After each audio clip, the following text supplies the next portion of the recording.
तो मैं हूं नवीन पांडे और स्काईजी लेकर आ रहा है आपके लिए क्लास 12th बायोलॉजी। और हम लोग सबसे पहले तो मैं आपको बता दूं भाई कि जो इंपॉर्टेंट फैक्ट है, जो इंपॉर्टेंट चीजें हैं, उस पर तो बात करेंगे ही करेंगे। लेकिन आपको पता होना चाहिए कि अगर आप कोई काम करने जा रहे हो तो सबसे पहले क्या होना चाहिए, आपको पता भी तो होना चाहिए कि आपको जाना कहां है, कैसे जाना है और आप जाना कहां चाहते हो। तो ये इंपॉर्टेंट है। तो सबसे पहले हम लोग डिस्कस करेंगे सिलेबस के बारे में। सिलेबस अगर हमारे हमको पता होगा, हम सबको पता होगा, तो हम उसको आसानी से अचीव कर सकते हैं गोल को, और टोटल कंटेंट को कवर कर सकते हैं। तो ये देखिए सामने क्लास 12th जो सिलेबस है थ्योरी की, मान लीजिए यूनिट 6 की। यूनिट 6 आप सोच रहे होंगे यूनिट 6 कैसे आ गया भाई, तो आपने क्लास 11 नहीं पढ़ा क्या? क्लास 11th में आपको 5th यूनिट तक पढ़ना है, और अगला जो यूनिट होगा यूनिट 6 वो है आपका यहां क्लास 12th में।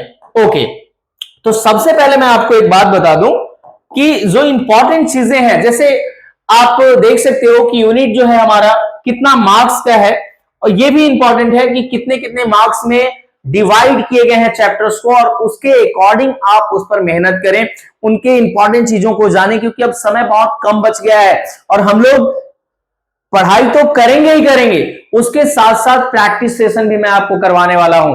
हर चैप्टर का लगभग 30 क्वेश्चंस मैं आपको करवाऊंगा, और वो मोस्ट इंपॉर्टेंट क्वेश्चन होगा। ठीक है, तो चलिए आइए बात करते हैं। सबसे पहला आता है आपका रिप्रोडक्शन। रिप्रोडक्शन क्या है भाई? ये तो सबने पढ़ा होगा, क्लास 9 में भी पढ़ा है, 10 में भी पढ़ा है, 11 12 में तो पढ़ोगे ही पढ़ोगे। तो रिप्रोडक्शन है क्या? रिप्रोडक्शन क्या है? एक बायोलॉजिकल प्रोसेस है जिसमें पेरेंट्स क्या करते हैं, एक नया इंडिविजुअल, एक नया ऑफस्प्रिंग बनाते हैं। इसके बारे में बाद में भी प्रॉपर डिस्कस करूंगा। सेकंड आपका जो चैप्टर आता है genetic and evolution. Genetic and evolution, इसमें आपको क्या क्या पढ़ना है? आपको पता है डार्विनिज्म पढ़ना होगा, उसके साथ साथ मेंडलिज्म पढ़ना होगा, है ना। फिर नेक्स्ट वन है बायोटेक्नोलॉजी एंड एप्लीकेशंस, और last one ecology and environment. पढ़ना आपको इतना ही है, और इसको डिटेल में भी अभी हम लोग देखेंगे, लेकिन सबसे पहले मार्क्स डिटेल कर ले। तो 16 मार्क्स का आता है रिप्रोडक्शन से, 20 मार्क्स जेनेटिक और एवोल्यूशन को ले लो। बायोलॉजी एंड ह्यूमन वेलफेयर की बात कर ले, इसको मैंने छोड़ ही दिया था। चलिए बायोलॉजी एंड ह्यूमन वेलफेयर की बात कर लो, तो उसमें अगर आप देखते हो तो 12 मार्क्स। ठीक है, biotechnology and application 12 marks, ecology and environment 10 marks. तो टोटल मार्क्स हो जाते हैं आपके 70, यानी 70 नंबर का आपका थ्योरी होने वाला है। चलिए थोड़ा आगे और देखते हैं आगे क्या है। चलिए, तो पहला जो यूनिट आपका आता है reproduction, sexual reproduction in flowering plants. Chapter का नाम देख लो, इसमें क्या क्या पढ़ना है, इसमें जो चीजें पढ़नी है वो इंपॉर्टेंट क्या क्या है और किस पर हम लोगों को ज्यादा ध्यान देना चाहिए। जैसे फ्लावर स्ट्रक्चर, फ्लावर का structure, development of male and female gamete, pollination, ठीक है, टाइप्स ऑफ, कह सकते हैं ब्रीडिंग पढ़ना है, उसके साथ साथ पॉलन पेस्टिल इंट्रैक्शन ना, double fertilization, post fertilization, development of endosperm, embryo development. ये टोटल कंटेंट मैंने ऑलरेडी यहां मेंशन कर रखा है। आप इसके अकॉर्डिंग जब पढ़ेंगे तो आपको पता होगा कि क्या क्या चीजें इंपॉर्टेंट हैं। चलिए अगर हम बात करें ह्यूमन रिप्रोडक्शन की, थोड़ा सा आगे बढ़ जाता हूं मैं। ह्यूमन रिप्रोडक्शन, ह्यूमन रिप्रोडक्शन की बात करें तो mail and female reproductive system में माइक्रोस्कोपिक एनाटॉमी ऑफ टेस्टिस, है ना। चलिए anatomy of testis, anatomy of testis, microscopic anatomy of testis, ovary, ठीक है, गैमेटोजेनेसिस, स्पर्मेटोजेनेसिस, ये इन सब के बारे में बात करेंगे। आगे बढ़ जाओ, नेक्स्ट क्या आता है रिप्रोडक्शन, एक मिनट। चलिए, तो नेक्स्ट चैप्टर है रिप्रोडक्टिव हेल्थ। इसमें कौन कौन से पॉइंट हैं? Need for reproductive health and prevention of sexually transmitted disease. ये जो पॉइंट है ना भाई, ये इंपॉर्टेंट होने वाला है। सेक्सुअली ट्रांसमिटेड डिजीज, इसके बारे में एसटीडीएस इसका शॉर्ट फॉर्म कह सकते हो। ठीक है, आगे आ जाओ, और भी बहुत सारी चीजें देखेंगे हम लोग। ठीक है, जैसे एमटीपी है, आईवीएफ है, जेआईएफटी है, जीआईएफटी है, इन सब टेक्नोलॉजी के बारे में हम लोग बात करेंगे, और एक एक करके इसका डिटेल में पढ़ने वाले हैं। लेकिन उससे पहले सिलेबस को एक लाइन से देख लो, समझ लो। अगर आपके पास नहीं है सिलेबस तो आप जाकर सीबीएसई के साइट पे डाउनलोड कर लो, सिलेबस को साथ में रखो और उसके बाद जब पढ़ाई शुरू करोगे ना तो आपको लगेगा कि हाँ अब मैं ये कंटेंट कवर कर रहा हूं। जो principle of inheritance and variation की बात कर लें, इसमें मेंडेलियन इनहेरिटेंस, इसमें 3 चीजें आपको देखने को मिलेगी। क्या क्या मिलने वाला है भाई? तो मेंडल की थ्योरी भी आपको पढ़नी है। क्या क्या पढ़ने वाले हैं आप? चलिए, इसके मेंडेलियन की बात करें इनहेरिटेंस की, तो इसमें law of segregation, law of dominance और लॉ ऑफ इंडिपेंडेंट असॉर्टमेंट भी आप पढ़ेंगे।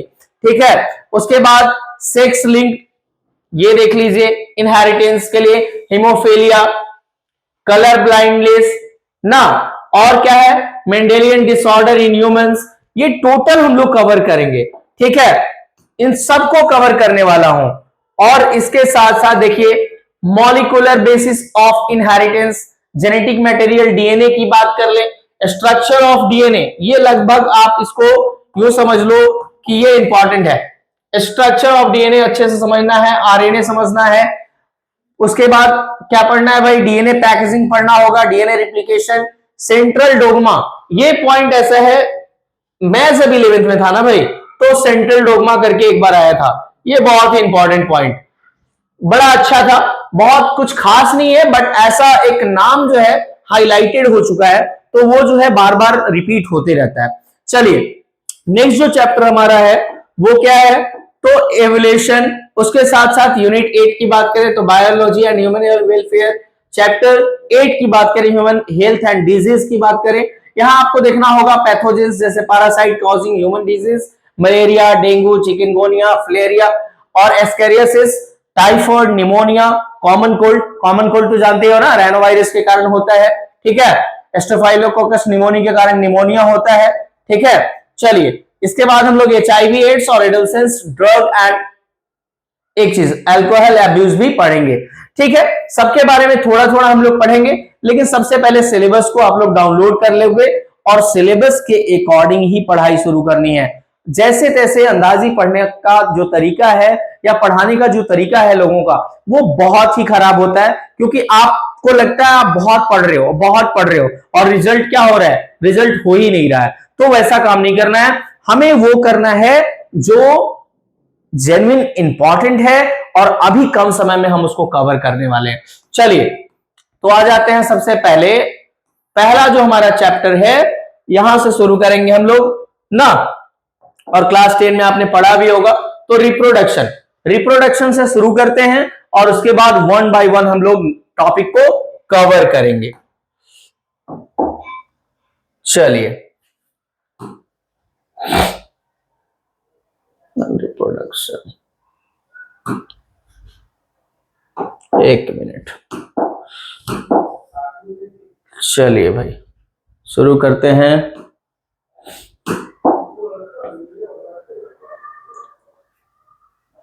खुल जाओ सिम, नहीं खुल रहा है? चलो भाई जल्दी खुल जाओ, बच्चे वेट कर रहे हैं। क्या दिक्कत आ गई? खोलो। चलो भाई, तो जो पहला चैप्टर था वो क्या था? रिप्रोडक्शन ना। तो रिप्रोडक्शन में सबसे पहले हम लोग देखेंगे, सबसे पहले हम लोग देखने वाले हैं वो है हमारा ह्यूमन रिप्रोडक्शन।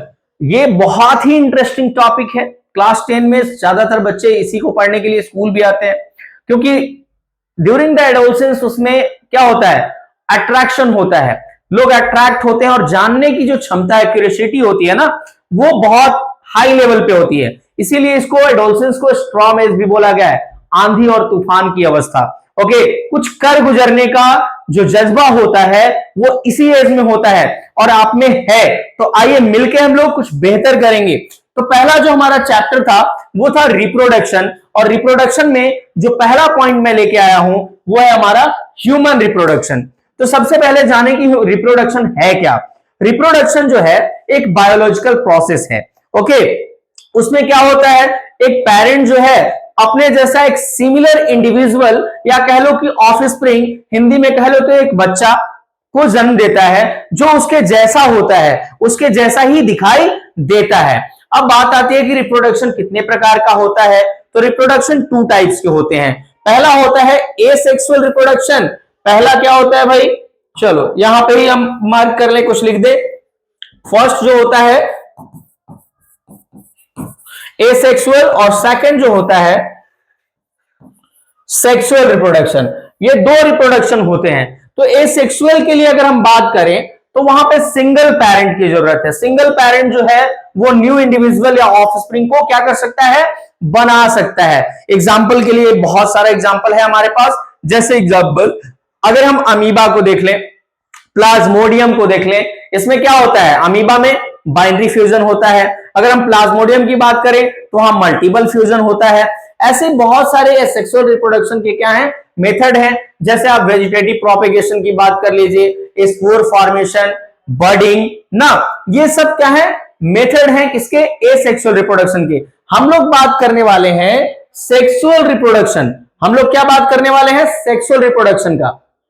तो सेक्सुअल रिप्रोडक्शन में ये देखिए, चलिए तो सेक्सुअल रिप्रोडक्शन की हम बात करें तो पहला जो हमारा पॉइंट आता है कि sexual reproduction is the process by which new organism are created by combining genetic information from two individuals of different sex. Okay, मैंने पहले ही बताया सेक्सुअल रिप्रोडक्शन क्या करता है, इन्वॉल्व करता है मेल और फीमेल को। मेल और फीमेल दोनों इन्वॉल्व होंगे तो वो सेक्सुअल रिप्रोडक्शन परफॉर्म कर पाएंगे। Single parent sexual reproduction perform नहीं करते हैं। तो sexual reproduction, sexual dimorphism is evident in human being. Male and female individual are separately distinguished. क्या होते हैं, मेल और फीमेल क्या होते हैं, सेपरेट होते हैं। किसमें भाई, ह्यूमन बीइंग में। चलिए एक चीज और, human being are unisexual. Human being क्या है, या तो वो मेल ही होगा या तो फीमेल होगा ना। मेल गैमेट रखेगा या तो फीमेल गैमेट रखेगा। तो वो क्या है, human being unisexual. Male produce gamete in old age, also in case women the formation of ovum at the age of 50 years। Stop, ये लाइन मेंशन कर लो। तो 45 से 50 साल की उम्र में भी जो मेल होते हैं वो उनमें स्पर्म फॉर्मेशन होता है। बट अगर हम बात करें फीमेल की तो वहां पे ओवम जो है वो बनना बंद हो जाता है। दैट मींस आप कह सकते हो कि मेंस्ट्रुअल साइकिल जो 28 डेज का, 28 टू 30 डेज का होता है फीमेल्स में, वो क्या हो जाता है, बंद हो जाता है। दैट मींस आप कह सकते हो कि 45 और 50 के बाद अब आप बोलोगे सर मैंने यहां पे एक न्यूज सुना था उसमें ऐसा हुआ था। तो ये जरूरी नहीं है, कहीं कहीं रेयर केस में आपको देखने को मिल सकता है। बट अगर आप साइंटिफिकली बात करें तो 45 से 50 साल का जो एज होता है फीमेल्स के लिए, उसके बाद उसको हम लोग मोनोपस कहते हैं, जब क्या हो जाता है, मेंस्ट्रुअल साइकिल रुक जाता है। चलिए male reproductive system, male reproductive system की बात कर लें। ये देख लो आप, यहां फिगर है मेल रिप्रोडक्टिव सिस्टम। इसमें क्या है भाई, एक pair of testis, pair in the sense की 2 टेस्टिस होते हैं, एक और एक दो, ये 2 टेस्टिस होते हैं। ठीक है, एसेसरी डक्ट होगा, मेल एसेसरी ग्लैंड होगा और external genitalia. External genitalia basically आप पेनिस को बोल सकते हो। चलिए तो अब एक एक करके सबका फंक्शन भी देखेंगे, स्ट्रक्चर भी देखेंगे। चलिए आगे बढ़ते हैं, देख लीजिए। तो पहला पॉइंट आता है the testis are situated, the testis are, चलिए हाँ, तो the testis are situated outside the abdominal cavity with a pouch called scrotum. चलिए तो ये आप देख लो टेस्टिस बेसिकली है क्या। टेस्टिस की बात करें तो आप बोल सकते हो कि एब्डोमेन का ही वो पार्ट है। ठीक है, वो आउटसाइड होता है। ठीक है, और जो टेस्टिस है अगर हम बाद में बात कर ले तो स्क्रोटम क्या होगा, उसकी आउटर कवरिंग को बोलते हैं। नेक्स्ट लाइन कहता है कि the scrotum help in maintaining the low temperature of testis 2.5 lower than normal internal body temperature. अगर आप बात करें एक ह्यूमन बॉडी के इंटरनल टेम्परेचर की, तो उसका जो इंटरनल बॉडी टेम्परेचर होगा, टेस्टिस का जो टेम्परेचर होगा, वहां का जो टेम्परेचर होगा वो उससे 2 to 2.5 डिग्री सेल्सियस क्या होगा, कम होगा। ठीक है, क्यों होगा भाई, क्यों ऐसा होता है, क्यों ज्यादा नहीं होना चाहिए, ये सब बातें हम करेंगे। In adult each testis is Oval shape, shape कैसा होगा, आप देख लो ओवल शेप है, यहां देख लो oval shape with a length of about 4 to 5 centimetre. इसका लेंथ क्या होने वाला है, होने क्या वाला है, होता है, कितना होता है भाई, तो 4 to 5 centimetre, okay.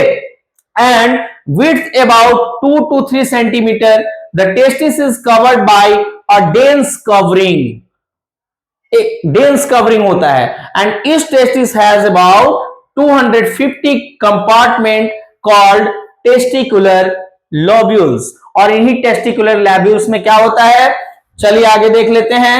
Each lobules contain one to three highly coiled seminiferous tubules in which sperm are produced। मतलब आप कह सकते हो कि एक टेस्टिस के पास लगभग 250 कंपार्टमेंट्स होते हैं, और टेस्टिकुलर कंपार्टमेंट्स की बात करें तो उनको हम लोग क्या बोलते हैं, टेस्टिकुलर लैब्यूल्स बोलते हैं।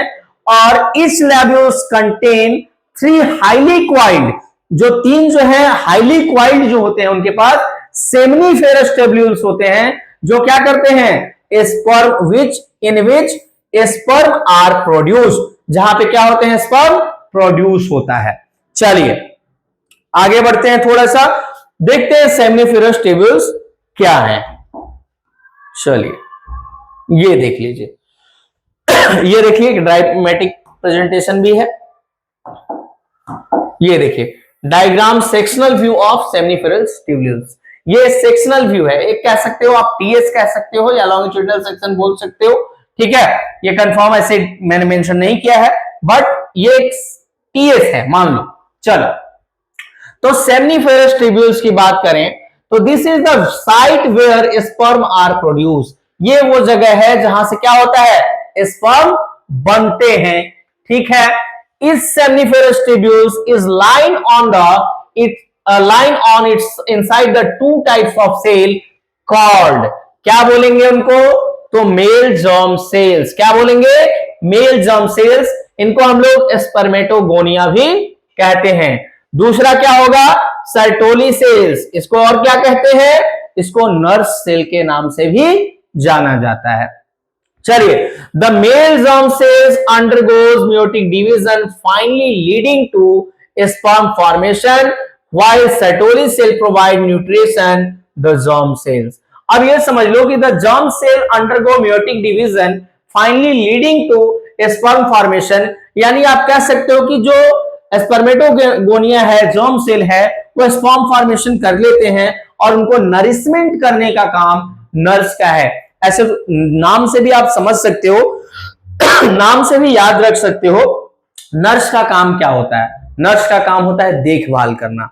नर्स हॉस्पिटल आप गए होंगे, वहां भी नर्स होती हैं, तो उनका काम क्या होता है, देखभाल करना, ठीक है। प्रॉपर जो पेशेंट होता है उसको नरिशमेंट देना, उनको टाइम टू टाइम दवाएं देना, ये काम होता है ना। यहाँ हमारे बॉडी के अंदर जो टेस्टिस में भी क्या होता है, एक नर्स सेल होता है, और वो क्या करता है, बेसिकली क्या करता है, न्यूट्रिएंट देता है, यानी आप उसको कह सकते हैं कि न्यूट्रिशन प्रोवाइड करता है। चलिए नेक्स्ट आ जाता है लीडिंग सेल्स और interstitial cell. Interstitial cells, the region outside the seminiferous tubules called internal space or contain small blood vessels and interstitial cell or leading cells synthesis and secrete testicular hormone called androgen। मतलब leading cell जो hormone secrete करता है उसका नाम क्या है भाई, ये चीज एकदम इंपॉर्टेंट है, एंड्रोजन। आप हमेशा ज्यादातर क्या पढ़े, अभी तक पढ़ रहे होंगे टेस्टोस्टेरोन मेल में और फीमेल में एस्ट्रोजन हार्मोन, फीमेल में एक और आपने पढ़ा होगा प्रोजेस्टेरॉन, जिसको प्रेगनेंसी टाइम में वो ज्यादा काम करता है। बट एंड्रोजन, चलिए Leydig cell synthesis and secrete the testicular hormone that is called androgen.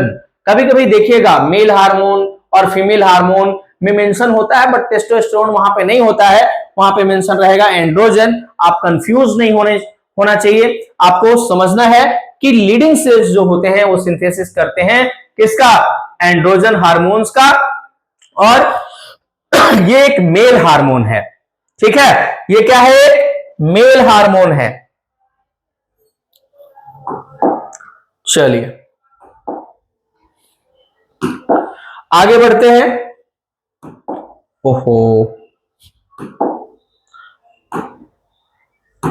चलिए आगे बढ़ते हैं और देखते हैं क्या है आगे। अगर हम बात करें तो यहां पे चीजें, और अगर हम बात करें पाथवे की, तो कैसे कैसे जो है स्पर्म का ट्रैवल कैसे होता है उसके बारे में बात करेंगे। तो सबसे पहले हम बात करेंगे एसेसरी डक्ट। एसेसरी डक्ट है क्या, ये रेटेटेस्टिस, वास एफ्रेंसिया, एपिडाइडेमिस, वास डिफरेंस और यूरेथ्रा, ये वो ट्रैक हैं जहां से क्या होता है, स्पर्म गुजरता है, और सबका अपना अपना बेसिक फंक्शन है, ठीक है, एक एक करके देखेंगे।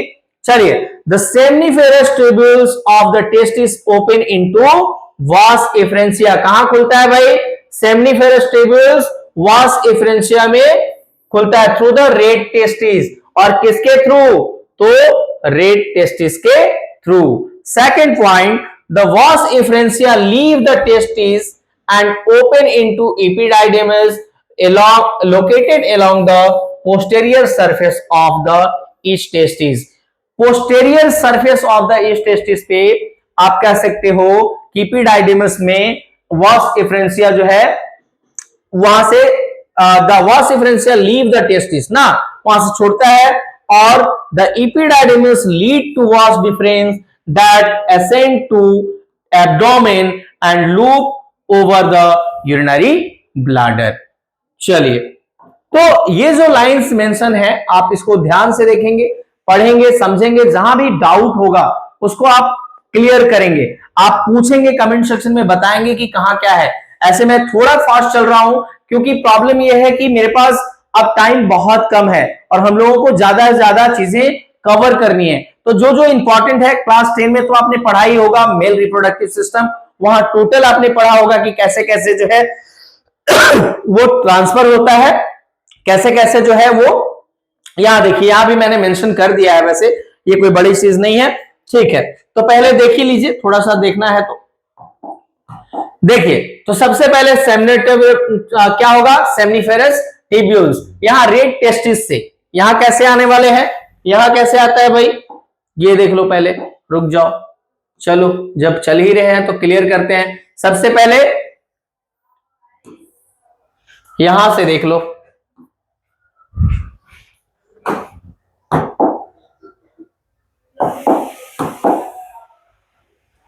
इससे पहले हो जाएगा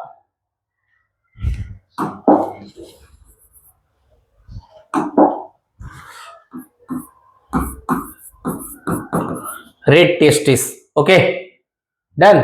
उसके बाद हम लोग आगे बढ़ेंगे, सेमनिफेरस ट्यूब्यूल्स, उसके बाद वास एफ्रेंसिया, एपिडाइडेमिस, वास डिफरेंस और फिर यूरेथ्रा। ऐसे होते ही एक प्रॉपर ट्रैक है। किसका ट्रैक है, ये टोटल ट्रैक है स्पर्म के ट्रैवल के लिए। चलिए, इतना तो क्लियर होगा ना, इसमें कोई डाउट है, इसमें मुझे नहीं लगता है किसी को डाउट होना चाहिए क्योंकि आप क्लास 10 में भी पढ़ चुके हैं। Vas deferens receive a duct, यहां देखिए मेंशन है वास डिफरेंस, एक मिनट, चलिए, vas deferens receive a duct from seminal vesicle and open into urethra ejaculatory duct and this duct store and transport the sperm।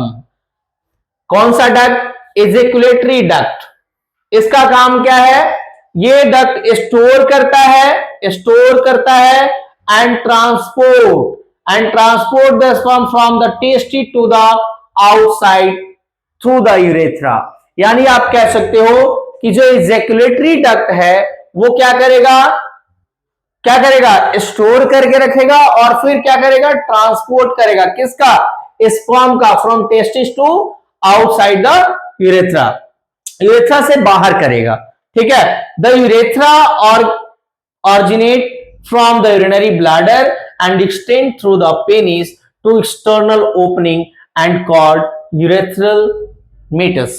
चलिए, तो ये एक proper जो है क्या है, ये जो आप देख रहे हो बोर्ड पे, ये एक प्रॉपर कह सकते हैं कि ट्रैक बना हुआ है, जिसमें सबसे पहले रेड टेस्टिस के बाद आता है सेमनीवेरस ट्यूब्यूल्स, वास डिफरेंशिया, एपिडाइडिमस, वास डिफरेंस, यूरेथ्रा।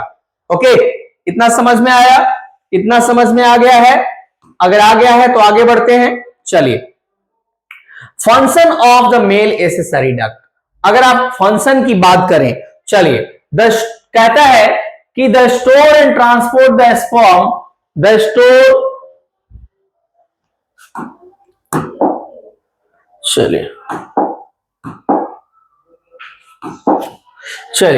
तो कहता है the store and transport the sperm from testis to the outside through the urethra.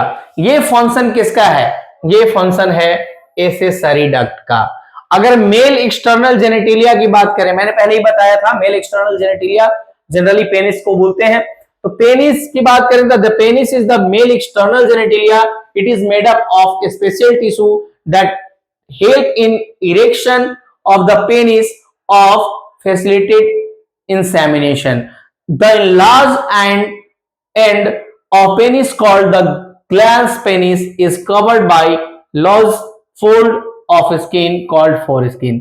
और पेनिस के ऊपर जो एक कवर चढ़ा हुआ होता है उसको आप फोरस्किन के नाम से जानेंगे। उसको क्या बोलेंगे? फोरस्किन बोलेंगे। ठीक है, चलिए मेल एसेसरी ग्लैंड्स की बात कर लें और इनके फंक्शन के बारे में बात कर लें, क्योंकि आपको पता होना चाहिए कि टेस्टिस से क्या कह सकते हैं कि एक बार स्पर्म बन तो जाता है, लेकिन बनने के बाद आपको पता होना चाहिए कि यूरिन के इजेक्ट करने का और सीमेन के साथ स्पर्म जो बाहर आता है उसका टोटल क्या है, टोटल लाइन जो है, टोटल ट्रैक सेम है। तो आपने कभी सोचा कि क्या जो स्पर्म होगा वो किस नेचर का होगा, और यूरिन जब उस ट्रैक से गुजरता होगा तो उसको क्या एसिडिक नहीं बना देता होगा, और जब उसी सेम ट्रैक से अगर गुजरेगा तो क्या स्पर्म जो है वो लाइव रहेगा, जिंदा रहेगा, या फिर उसकी डेथ हो जाएगी। और अगर ऐसा है तो ये प्रोसेस परफॉर्म होता कैसे है, तो मैं आपको बता दूं कि यही वो ग्लैंड्स हैं जो प्रॉपर नरिशमेंट देते हैं, स्टोर करते हैं और उसके बाद उसको भेजते हैं। चलिए, तो सबसे पहला है सेमिनल वेसिकल, उसके बाद ये प्रोस्टेट ग्लैंड, और उसके बाद बल्ब्यूथरल ग्लैंड्स, जिसको कॉपर ग्लैंड्स के नाम से भी जानते हैं। मैंने मेंशन नहीं किया है, लेकिन उसको कॉपर ग्लैंड्स के नाम से भी जानते हैं। चलिए आगे देखते हैं, इनके फंक्शंस को देख लेते हैं कि क्या क्या फंक्शन है। चलिए, function of male accessory glands, ठीक है। चलिए, function of male accessory glands, चलिए, तो secretion of this gland constitute the seminal plasma which is rich in fructose, calcium and certain enzymes। जो secretion करता है, अगर आप बात करें, कहता है secretion of this gland constitutes seminal plasma rich in fructose, calcium and certain enzymes। मतलब आप कह सकते हो कि ये जो ग्लैंड सिक्रेशन करते हैं उसमें फ्रुक्टोज, कैल्शियम और सर्टेन मतलब एंजाइम पाए जाते हैं, और ये एंजाइम क्या करते हैं बेसिकली कि नरिश करने का काम करते हैं। किसको? ये नरिश करने का काम करते हैं किसको? स्पर्म को।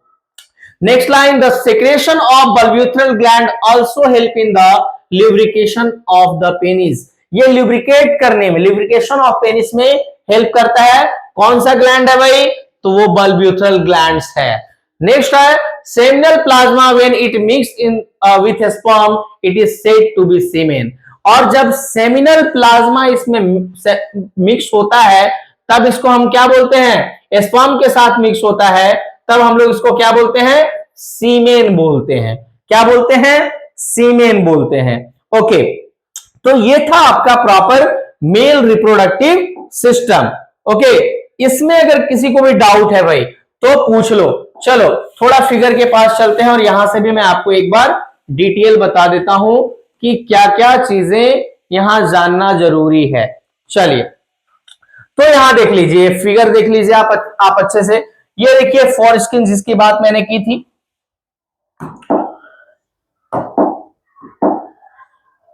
ये पेनिस जो है, ये पेनिस आप जो देख रहे हैं, इसके ऊपर का जो स्किन है इसको हम लोग फोरस्किन कहते हैं।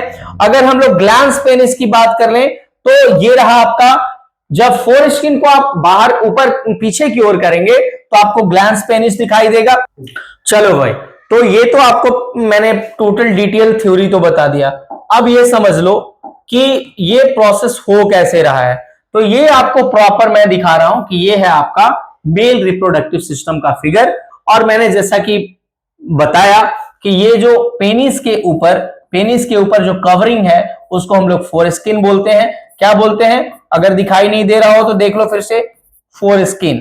क्या बोलेंगे भाई? फोरस्किन। और जब फोरस्किन को हम लोग बाहर पीछे की ओर करते हैं तो क्या मिलता है? Glans penis. Glans penis. Okay, चलिए। अब आप सोच रहे होंगे कि सर पहले आप एक्सटर्नल जेनेटिलिया के बारे में क्यों बता रहे हैं। चलिए, तो सबसे पहले ये देख लीजिए, यही वो पार्ट है जिसका नाम है टेस्टिस, और मेल में वन पेयर होता है, यानी दो टेस्टिस होते हैं। चलिए, तो दो टेस्टिस होते हैं और ये कनेक्टेड किससे हैं भाई? तो ये भी देख लीजिए आप। थोड़ा सा टेस्टिस के फेवर में चलें। टेस्टिस के अंदर टेस्टिकुलर लॉब्यूल्स, रेड टेस्टिस, वॉसिफ्रेंसिया, इपिडाइडेमिस, ये जो है कहां कहां होते हैं वो देख लो। रेड टेस्टिस से वॉसिफ्रेंसिया की ओर जाता है, यानी ये आप यहां से मार्क कर सकते हो। एक मिनट रुक जाओ।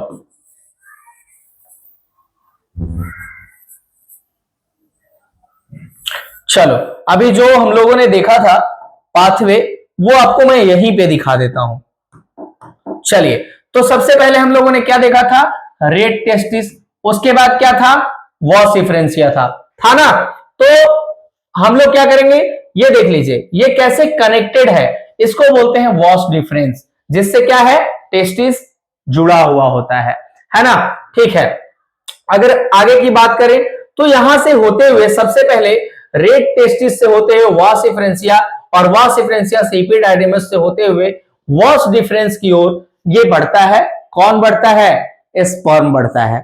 अब स्पर्म बढ़ता है, ये देखो इसका पाथवे है भाई, यहां से ये आया यहां पे।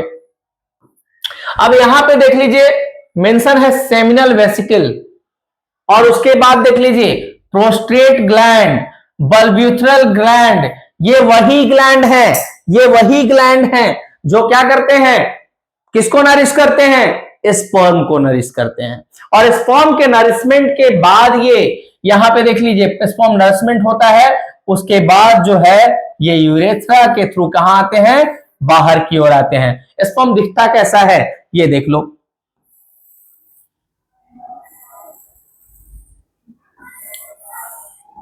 ऐसा कुछ दिखता है स्पर्म। उसमें एक हेड होता है और टेल होता है और बाकी बॉडी होती है। आगे मैं आपको स्पर्म का फिगर दिखा दूंगा, ठीक है। चलिए, इसमें अभी किसी को भी डाउट हो तो कमेंट सेक्शन में बता दो, क्योंकि एकदम इजी है। इसमें कुछ भी मुझे ऐसा नहीं लगता जो कि आप नहीं जानते हो और क्लास 10 में आपने नहीं पढ़ा है। क्लास 10 में ऑलरेडी टीचर्स ने आपको ये चीजें बताई होंगी, और अगर नहीं बताई हैं तो आप क्लास 10 के बुक्स में अभी भी झांको एक बार, कम से कम प्रीवियस ईयर को देखा करो, समझा करो, तभी ये कंप्लीट हो पाएगा, ठीक है। तो मेल रिप्रोडक्टिव सिस्टम यहां पे कंप्लीट होता है, और मेल रिप्रोडक्टिव सिस्टम से संबंधित कोई भी सवाल हो कमेंट सेक्शन में आप मेंशन करो और उसका जवाब आपको मिलेगा, ठीक है। इसके बाद हम लोग मेल रिप्रोडक्टिव सिस्टम के ऊपर जो है क्या करेंगे? एमसीक्यू करेंगे। MCQ 30 MCQ male reproductive system पे करने वाले हैं, और उसके बाद हम लोग आगे बढ़ेंगे फीमेल रिप्रोडक्टिव सिस्टम की ओर। तो चलिए बच्चों, स्काईजी पे बने रहिए, और मेल रिप्रोडक्टिव सिस्टम के बाद आगे जो हमारा क्लास होने वाला है वो है फीमेल रिप्रोडक्टिव सिस्टम का। एक चीज आप करेंगे, जितने भी ग्लैंड्स हैं उन पर प्रॉपर आप ध्यान देंगे कि कौन सा ग्लैंड क्या सीक्रेट करता है, और ये आपके लिए होमवर्क है, क्या सीक्रेट करता है और उनका फंक्शन क्या है। नरिशमेंट तो फंक्शन कॉमन है, मैंने बता दिया आपको, लेकिन आप प्रॉपर उसको कमेंट सेक्शन में बताएंगे। और नेक्स्ट जो आपका होगा क्लास वो 30 एमसीक्यू हम लोग करेंगे मेल रिप्रोडक्टिव सिस्टम की ओर। तो बने रहिए स्काई जी के साथ और मिलते हैं अगले वीडियो में।